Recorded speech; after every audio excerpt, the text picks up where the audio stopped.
How do you choose your cycling clothing? Do you prefer loose-fitting clothing made of natural fibers, or do you like the traditional look and feel of synthetic materials that are more form-fitting? Well, today on Hike a Bike with Henry Wildberry, we are going to be meeting with Tim Clark, who is going to give us a tour of a local bicycle clothing manufacturer called Kitsbow. So one of the reasons I'm really excited about doing this tour today is because I like that this company manufactures their products here locally, and they source local materials even for some of their products. So I'm here in Helen Putnam Park, and I think there is a significance to this park because this is in Petaluma, and many of you may have heard of Bruce Gordon, who recently passed away, was one of the local frame builders, one of the local celebrity frame builders here in town.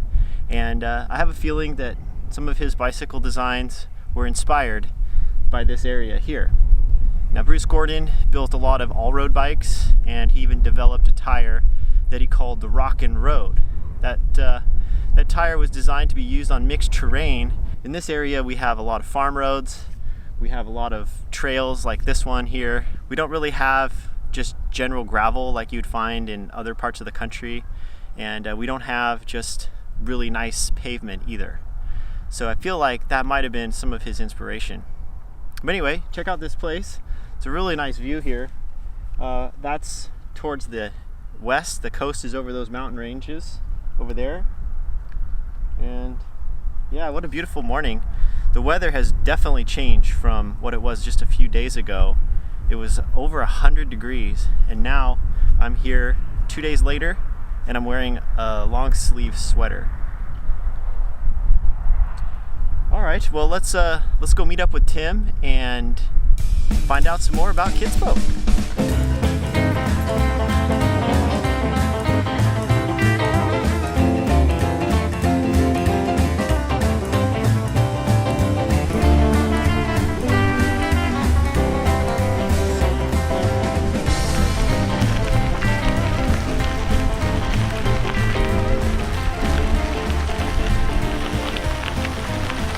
So I'm Tim Clark, work for Kitsbow, and Kitsbow really started as a way to find better mountain biking clothes. And most of the people associated with Kitsbow are outdoorsmen, and they rock climbed, or they had experience in road cycling or backpacking, and they knew that clothing could be made with better materials, better performance characteristics, sheds water, doesn't stink, keeping you warm or keeping you cool, the same garment. So Xander Nosler, who started the company, thought that mountain biking clothes could be better and could be made out of these same materials. So ultimately Kitsbow is really about that, is can we make better clothing using the best materials of the outdoor industry, and done in such a way that they could be worn and you don't look like a goof. Which is what I normally look like when I'm riding. That's okay, you can call me out on that. No judgment, no judgment. So Tim, where is Kitsbow located? So Kitsbow is located in Petaluma, California. We're now opening a facility in North Carolina as well. So we're going to represent both coasts. Okay, excellent. And where do you manufacture most of your clothing? We manufacture all of it in the U.S. And that's been a intentional move this last year. And we are manufacturing about 30 to 40% of our products at our own facility, and that is intended to increase. Okay, and where do you get your fabrics for your different clothing lines? A combination of places. Mostly the fabrics come from very well-known outdoor suppliers. We really, as far as materials go, it's all about where can we get the best materials. So we end up going to wherever we need to go to get them. Switzerland, Italy, U.S., even some outside Asian sources make some fantastic materials. And as much as we can source them that have natural fibers or recycled fibers, we do that. So Tim, how did you get involved with Kitsbow? It really started with my own journey of clothing and cycling. I was living up in Oregon at the time, and I was doing a lot of commuting just to save money and spend a little more time on the bike and train more. And once you start commuting, you don't want to carry anything on your body, and especially if you also start to think about, well, how can I wear something that I could wear off the bike into the office and then quickly wear it throughout the day and then quickly make your way home. So I started to rethink some of the materials, some of the fits. Lycra wasn't the best choice, and I didn't need to carry things in my pocket because it led me to carry things on the front of my bike. I got an early Swift bag, and that just completely changed how I thought about my clothing, because all of a sudden my clothing became way more functional and wearable throughout the day, and I didn't need to carry as much on me because I had my bag. And then transcending that into the whole gravel experience that I started doing quite a lot of. All of a sudden, my clothing, I couldn't find the clothing that I wanted, but I just started, in some ways, making my own clothing or repurposing clothing that I already had into more cycling specific clothing. Well, I'd like to go check out the Kitsbow factory here in Petaluma if we can. Let's do it. All right.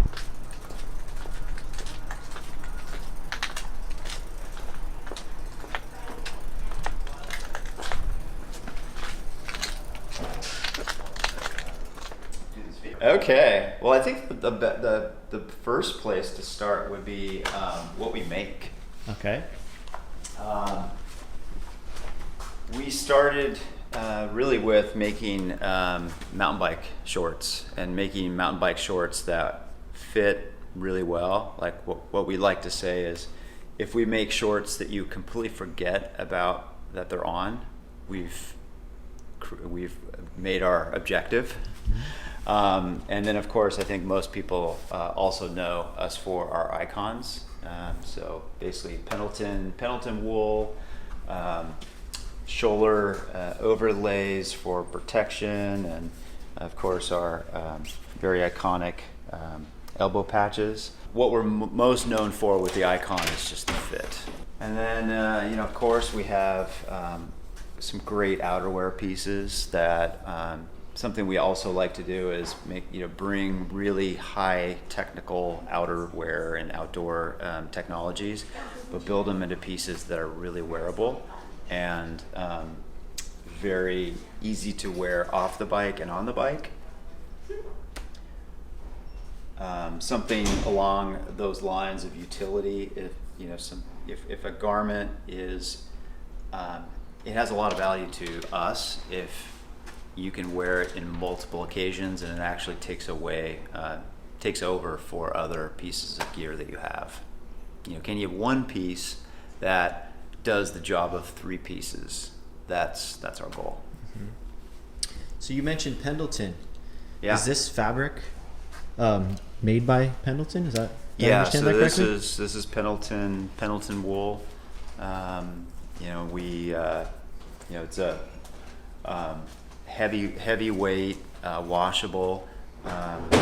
We both ourselves and some of our customers have had these garments for 4 or 5 years, worn them on bike tours, worn them mountain biking, worn them commuting, and wear them every day, and they look the same as if they bought them. Brand new. It's Really? amazing. Incredible. Yeah. It really is. Cool. Yeah, we had one guy that, like, he had recounted like all the things he'd done in this thing, and he had sent us the shirt. We're like, this thing looks brand new. Like, what is it? I think he ripped it or something, so you could tell he wore it, but I mean, he wore it everywhere. Wow. And this thing was still looked like it came off the the production line. It's pretty amazing. Yeah, they don't seem to fade. Mm-hmm. Yeah, they're really hardy, beautiful pieces of clothing. I look forward to when I get to have my own. I do. Yeah. Of course, we're a cycling brand, so we know that performance on the bike gear is just as important. So we've done quite a bit of work on the classic cycling vest. We have a wind jacket that matches this.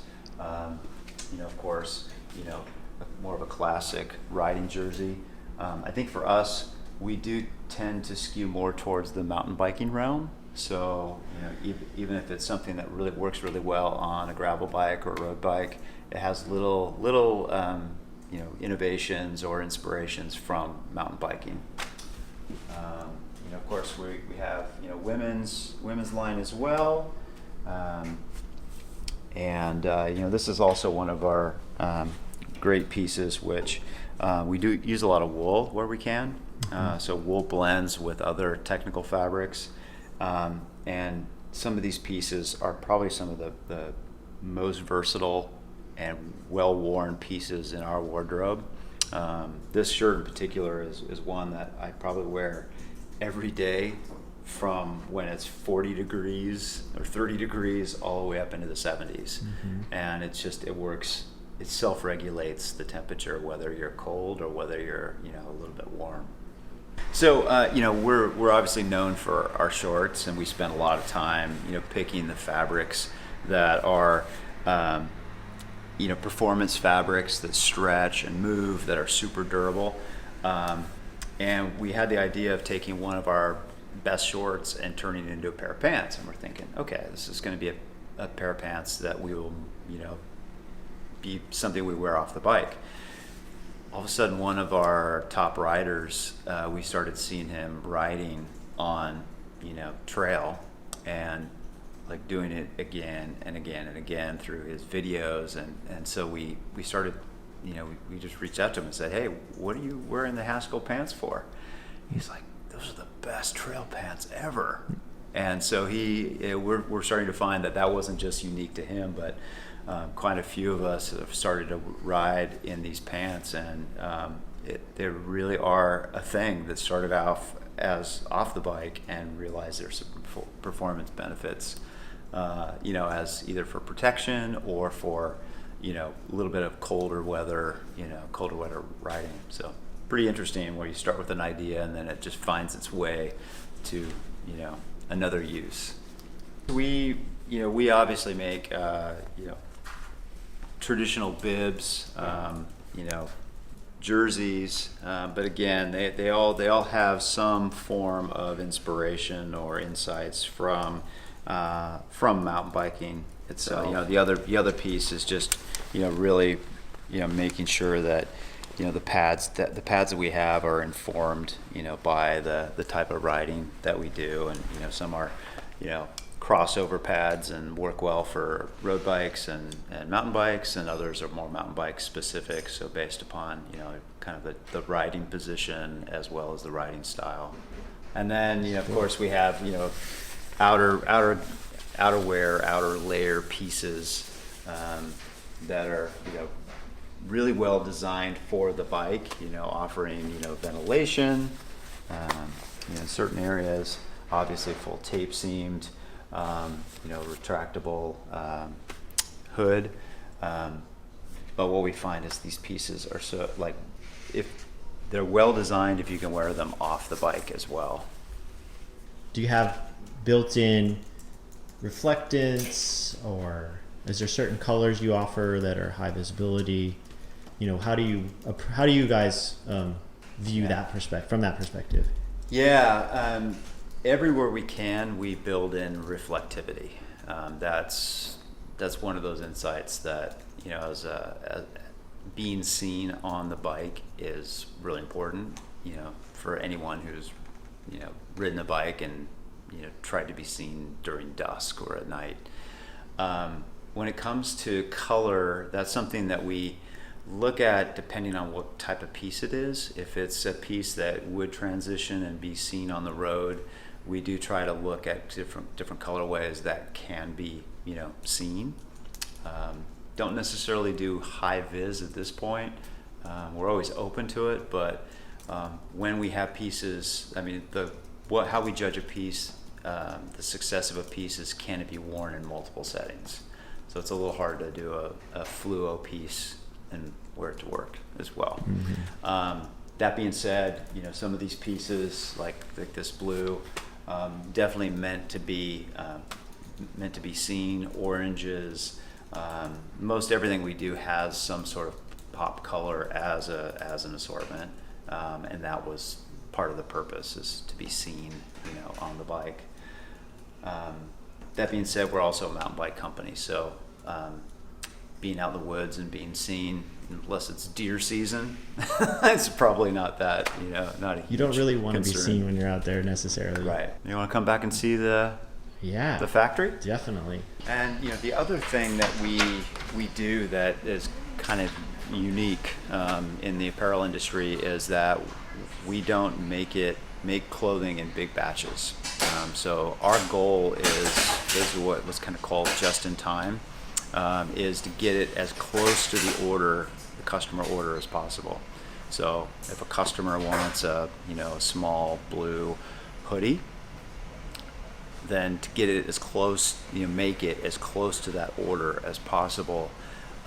That's how we eliminate waste, because most of the industry is buying on futures. It's kind of a common term, and futures is just a kind of a fancy term for guessing ahead of time how many pieces you're going to make in the next year. And oftentimes you have to order what you don't want to be out of something, so you're guessing what you're going to order. You order it, and then you find, well, maybe we didn't sell as many blue smalls as we anticipated, or we didn't sell any of the greens, and that's where a lot of the waste is. So just in time allows us to eliminate waste, and make only what we want to sell. For these pants, somebody custom ordered this length? Yeah. So you do kind of custom tailoring even? Yeah, on the customer side, they don't really see, they order the pants that they want. For us, we're able to, have less inventory. So from the customer side, they're just getting pants that they wanted. From our side, we're just creating a different process that helps us with fewer inventory. And how do you decide on like buttons and zippers and Velcro? Do you even use Velcro? We, on some, like our gloves, we have Velcro. Okay. But for the most part, all the trims that we use are just tried and tested. We try to, like on our button-up shirts, we actually call them snap-up shirts, because snaps work much better on the bike. So you can easily snap them open if you're getting hot, and then with one hand you could get pretty good at snapping them back up. So once we find some trims or snaps or reflective piping that we use that stretches, once we find something that works, we try to leverage that across as many styles as possible, because again, it's less waste, but then also too, it's less time having to develop new trims and new features when we know it works, and let's leverage it across as many styles as you can. Yeah. Cool. Well, thank you very much, Tim, for this tour. Really appreciate it. Absolutely. So I guess the next real big question is, what do you have in size medium in one of these? Do you have any of these in size medium? We may. Let's go check let's check the stock. Let's check the stock. I'm checking for you right now. It doesn't have a plaid. No, it's not a plaid, yeah. It's not a plaid, okay. Is it like a gray-green? Yeah, I'm looking for, don't have a swatch of it. So this is medium. Yeah, Check that out. I love that color. It's kind of my favorite. Yeah, this is nice. Do you have that color? I don't, no. I think it fits pretty good. Yeah, I think it looks good. Do they shrink? No, not really. No? I mean, they might shrink. If you put them in the dryer, they might shrink a little bit. But rarely do I wash them, and I would never put them in the dryer. I usually dry everything. Mm-hmm. I'm very careless with clothing. So. All right, okay. Yeah. So if anyone's gonna wear out something, I will be the one to. Okay, well so I can put it to the test. Good. Well, that was a really fun and informative discussion. Thanks, Tim, and everyone over at Kitsbow for taking the time and giving me a very informative tour. I appreciate it.